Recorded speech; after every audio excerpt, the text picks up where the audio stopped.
Welcome back. So hopefully by now you've written your big life vision, your 1-year vision, and your 12-week vision, and you're ready to set your 12-week goals. What I'm going to be doing in this video is telling you exactly how to use your Phoenix Journal to set 12-week goals, and also I'm going to be telling you a little bit about why we use 12-week goal setting specifically. Now, we use 12-week goal setting because it is a perfect balance between urgency and ambition. Because what happens if you set your goals, like let's say a year from now, which is very common, what happens is it's not quite urgent enough to where we feel like we have to take action on it immediately. And if you don't feel like you need to take action on it right now, then what will usually happen is you'll procrastinate and you'll wait till a later time. And because these are a year-long goal, it's likely to be very ambitious. So the longer you wait, the less likely you are to achieve it by your deadline if you start taking action later. Now, for a month from now, let's say you set a goal, and what's likely to happen with that is while there's a lot of urgency to achieve something within a month, there's not enough ambition there. You can't really achieve that much within a month. So these big goals that we're setting for ourselves, we're trying to make them exciting and ambitious, yet we're also trying to have a level of urgency that makes sure that we're able to actually draw out the steps that are necessary to get there. And another thing is that if you set a goal for a year from now, what's very likely to happen is life is going to get in the way and alter your goals. 12 weeks is long enough to where, let's say something, there may be some bumps on the road, but there might not, you're very much less likely to have things that completely turn you away from the path that you're currently on. And one other big factor in this is that 12 weeks is long enough to where you can commit to it fully and not feel like you're wasting your life away if the goal isn't something that you actually wanted to accomplish to begin with. Because really what you want to do is make sure you commit to something and see it all the way through, because that's where success is, that's where you're going to learn the most about yourself, and that's where afterwards, when you reflect on it, you're going to be able to set your next goals in order to achieve something that's much more true to yourself. So when you set these goals, please make sure that it's something that you're going to commit to. And please don't be afraid of committing to it, because it is just 12 weeks, and I promise you that by committing to it, you'll be much better off than continually chasing after different things over and over again. So that's why we use 12-week goals and not monthly goals or yearly goals. Sure, like within the Phoenix Planner you have weekly targets and monthly targets. But the main thing that we're after is our 12-week goals. This is what we're focusing on. This is what all of our key actions that we break down are leading us to. So you'll see right here, goal number 1. And by the way, this is right after your 12-week vision on the next page of your Phoenix Planner or Phoenix Journal. So goal number 1. As you can see, underneath this line it says, my goal is specific, actionable, measurable, exciting, and challenging. Now this is the typical sort of layout and strategy that most people use for setting SMART goals. These goals need to be specific so that you can measure your progress towards them. They need to be actionable, of course, so that you can make sure you're able to actually do things to accomplish them. They need to be measurable and exciting. They need to be, when you're setting a goal that's exciting, you want to make sure that when you think about having it accomplished, it really fuels you up and gets you pumped to do to do whatever work you need to do during the day. If these goals aren't exciting, then you're very unlikely to do anything to accomplish them. And last but not least, it needs to be challenging. If your goal isn't challenging, then you are likely not being ambitious enough with your goal. It's okay to set a goal that's a bit outside of your comfort zone, because otherwise, what's the point in setting a goal to begin with if it's within your comfort zone? You want to make sure that it's something that's going to expand your limits, and once you're done and once you've accomplished it, you've actually pushed yourself further than you were able to go before. So that way, the next time you set your 12-week goals, you're going even further. So each time you're going to be expanding your boundaries and your comfort zone as a person. Next, after you've set your goal based off of your 12-week vision, what you're going to be doing is setting your key actions. Now, key actions are steps that get you closer to your goal, and they're fundamental. So these aren't just little tiny things. Let's say that you want to set up an online business. You're not going to write out a key action of doing your taxes, because doing your taxes, while it's necessary for your business, is not a pivotal thing that is going to get you closer to the goal. It's sort of a sideline, understood thing that you need to do. A key action is something that's high leverage. that's going to really get you closer to where you want to get, and that without it, you could not accomplish your goals. So for example, if I want to get in better shape, if I want to lose weight, one of my key actions is going to be track my calories on a daily basis. Another one of my key actions may be to work out 3 times a week. Whatever you want it to be, whatever route you want to take, you want to make sure that there's specific actions that you can implement that are 100% going to get you closer to your goals. The next is, how will I measure my goal? So continuing with the weight loss, you'll measure your goal in pounds lost per week. Okay, that's just one example. So you can use pounds lost per week for how will I measure my goal.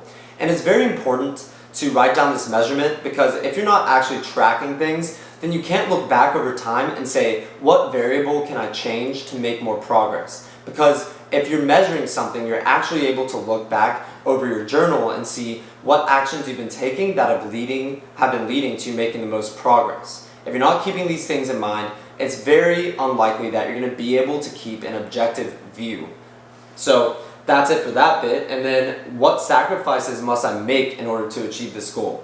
Now, this is something that I feel so many people leave out of planners and things like that. I've actually never seen it in a planner, and I think it's essential, because if you're not cognizant of what sacrifices you need to make when you're on the path to achieving a goal, it's very likely that when you come upon those sacrifices, you are going to neglect to make them. You're going to say, okay, maybe just this time I will do it. And what that leads to is a pattern of action that is destructive towards achieving your goals. If you say ahead of time, in order to lose weight, I'm going to have to sacrifice all the cake that's in my house, all the cookies, all the Oreos, whatever it is that you like, then you're going to be able to say no much more easily, because you've already told yourself that this is a major roadblock for me. And you're aware that if you start taking action and if you start doing that, it's going to create a negative loop that is going to completely hinder you and your progress towards your goal. So it's just about being cognizant of it ahead of time and making sure that you don't allow these things to become roadblocks towards your goals. The next step is saying how your life will improve once you achieve these goals. This is a lot like in your vision when you write your reasons why and connect it to all the different areas. What you're doing here is you're saying all the different things that are going to improve that maybe aren't so obvious once you achieve your goals. And this adds a lot of extra motivation towards getting there. So for example, if you want to lose weight, your life will improve by, first of all, having more energy. Secondly, looking better and feeling better about yourself. Third, your business may improve because let's say you have a job where you have to talk in front of people. If you have more confidence, if you're able to speak better, you can maybe move higher up, you can earn more, whatever it is. Even if you're a waiter and you lose weight, maybe you get better tips because you feel more confident and you're smiling and you're treating people better while you're working with them. Well, there's just a lot of different reasons that aren't always so obvious behind achieving a goal. And it's important that we leverage the motivation that comes from acknowledging those as much as possible. And then the next thing is your 4-week milestones. So these are not really goals, but these are benchmarks towards achieving your goals. So let's say that your 12-week goal is, I want to lose 20 pounds in the next 12 weeks. So divide that by 3. Let's say that you have to lose about 6 pounds every 4 weeks, every month.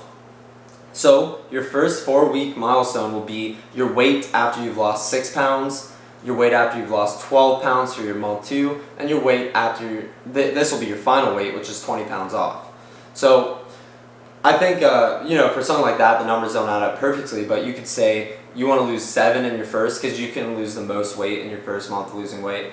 The point is that this is dynamic, and you're using these as your milestones. So just say, what do I need to do in order to be on the right path towards my goals? That's the point of the milestones. The next thing is, I will achieve this goal by. This is your 12-week deadline. And I would say that you really need 1 or 2 main 12-week goals to focus on. You really want to prioritize. But I will achieve this goal by, you can do a goal that only lasts a month or something within this on your goal 3 or 4 if you have something more short term. It's totally okay to do that. But you want to make sure that your primary goals are 12 weeks from now. So you just put the day and date right here and say what you're going to reward yourself with. Now, the goal itself may already have a natural reward that comes along with it. But the reason that we add this is just to add, once again, another layer of incentive and motivation towards achieving your goals. It's really important to try and leverage this as much as possible because the whole name of the game is momentum. And if you don't feel inspired and excited to go after what you're going after, then you're not going to do it. You have to really want it because that's what makes people successful. The whole deciding factor on all this isn't really discipline. It's just your level of desire for those things. So for example, if you want to lose weight, but in the moment you have more of a desire to eat some Oreos, then you're likely to eat the Oreos and never make it to losing your weight because you haven't really leveraged all of your different competing desires against that. You need to really have in your mind all the long term, because if these gratifications are delayed, you really need to stack them up in order to make them beat the short-term gratification. And that's just a really essential thing. You have to be able to think long-term and experience delayed gratification. And that's a big thing of what setting up your 12-week goals will help you do, as well as leveraging reasons why it can help you on a daily basis, so that you also have some short-term gratification for your goals. Now, that's it for this video. What we're going to be doing in the next one is setting up a blueprint using your 12-week goals in order to sort of say, what do I need to do on a daily basis to achieve them over the next 12 weeks? That's it for this video, and I'll see you in the next one.